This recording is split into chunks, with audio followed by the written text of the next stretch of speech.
আপনাদেরকে বলতে বাংলাদেশ দল সেমিফাইনাল থেকে ছিটকে পড়ার কারণে সম্পূর্ণ হাথুরুস সিং বা দলের যারা ছিলেন আমাদের অধিনায়ক তারা কি করলো, এটা আসলে বাংলাদেশের যে প্রেক্ষাপটে এত সুন্দর একটা পরিস্থিতি বা এত সুন্দর একটা জায়গায় এসে মানে সেমিফাইনাল থেকে ছিটকে পড়া, এটা আসলে কার দোষ? কে? বাংলাদেশের যে খেলোয়াড়গুলো আছেন, যারা অভিজ্ঞ ব্যাটসম্যান আছেন, যারা ইয়াংস্টার আছেন, সবারই কিন্তু দায়িত্ব আছে। কোচ, দলের অধিনায়ক, সবার খেলা এক জায়গায় এক খেলাতে সবারই কৃতিত্ব বা সবারই অর্জনের একটা ব্যাপার থাকে। সবাই জায়গা থেকে সবাই যদি চেষ্টাটা করতো বা কোন কারণ থেকে যে বাংলাদেশে যে এত সুন্দর একটা পরিস্থিতি, এইটা কি আর কখনো পাবেন ফিরে? যে বাংলাদেশের প্রেক্ষাপটে যেই পরিস্থিতিতে সমীকরণে বাংলাদেশ সেমিফাইনাল খেলার সুযোগ পেয়েছে, সেই জায়গা থেকে মানে যেভাবে ছিটকে পড়ে গেছে বাংলাদেশ, এটা সহ জনগণকে হতাশ করে দিল। মানে বাংলাদেশের ক্রিকেট বোর্ড থেকে সবাই হর্তাকর্তা সবাই মানে যে এই অবস্থা কেন হইল, এবং আগেদের সাবেক সিলেক্টর বলেছেন উনি যে বাংলাদেশের এই অবস্থানে যারা আমাদের অভিজ্ঞ প্লেয়ার ছিলেন, সাকিবুল আল হাসান, মাহমুদুল্লাহ রিয়াদ, লিটন দাস, সৌম্য সরকার, ওনারা যে দেশের জন্য এতটুকু, যে নিজের দলের জন্য, নিজের স্বার্থের জন্য তো এই কাজটা করা যেত, যে সেমিফাইনাল যে মুহূর্তটা, এটা আসলে ভালো একটা জায়গায় সেমিফাইনাল খেলা, আমরা সেই সুযোগটা হাতছাড়া করলাম বাংলাদেশের দল। এবং সেই হিসাবে তারা এখন দেশে ফিরে আসবে। দেশে আসার, আমি বলবো যে তারা আমরা দেশে আসার আগে বুঝতেছেন যে দেশের মানুষগণের যে পরিমাণ দেশের ভক্ত, তারা ক্রিকেট ভক্ত, ক্রিকেট প্রেমী, যাদেরকে আপনাদেরকে সাপোর্ট এবং ভালোবাসে, তাদের জন্য হলো বা নিজের জন্য হলো এই ম্যাচটা আমাদের জিতা উচিত ছিল। এবং আমাদের সেমিফাইনাল খেলার জন্য অনেক প্রচেষ্টা, এই সুযোগ কিন্তু বারবার আসে না, এই সুযোগ বারবার আসে না, আর বারবার পাবেনও না আপনারা।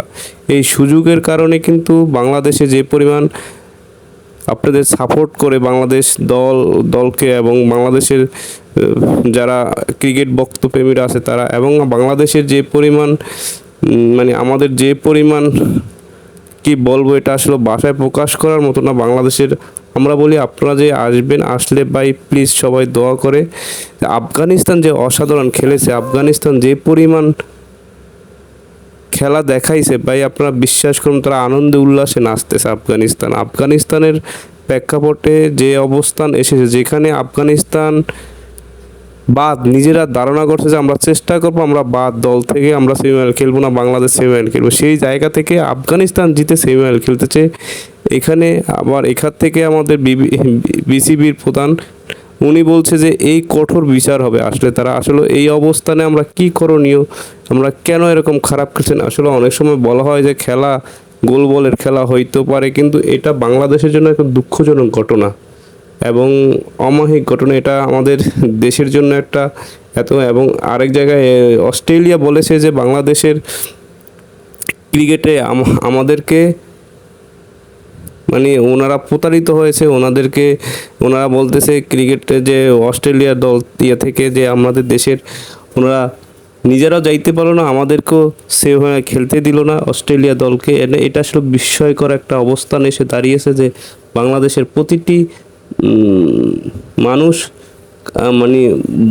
মানে এতটা ভালোবাসার, যে বাংলাদেশ 115 রান আফগানিস্তানের জিতে যায় ম্যাচটা, সেমিফাইনাল খেলতে পারে ঠিক আছে, কিন্তু ম্যাচটা তো জিতে যাইতে পারতো, সেটাও হয় নাই। বাংলাদেশের জন্য এত একটা ভয়ঙ্কর অবস্থানে এসে দাঁড়াইছে, এটা আসলে বলার মতো না, ভাষায় প্রকাশ করার মতো না। বাংলাদেশের প্রতিটা ম্যাচ ভিতরেই আপনার 3টা ম্যাচ অনলি জিতছে, আর বাকি সব ম্যাচগুলো হারছে।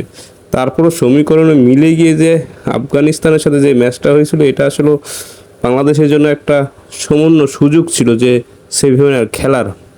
তারপরও সেই সুযোগটা হাতছাড়া করা হলো বাংলাদেশের। আমাদের শান্ত বাংলাদেশের জন্য কি করেছে তারা? এত একটা ভালো প্লেয়ার, শান্ত, লিটন, সৌম্য সরকার, সাকিবুল আল হাসান, মাহমুদুল্লাহ রিয়াদ, তারা আসলে দলের জন্য কি করেছে? দলের যে অবস্থান, সেই অবস্থানে কারো কোনো ভূমিকা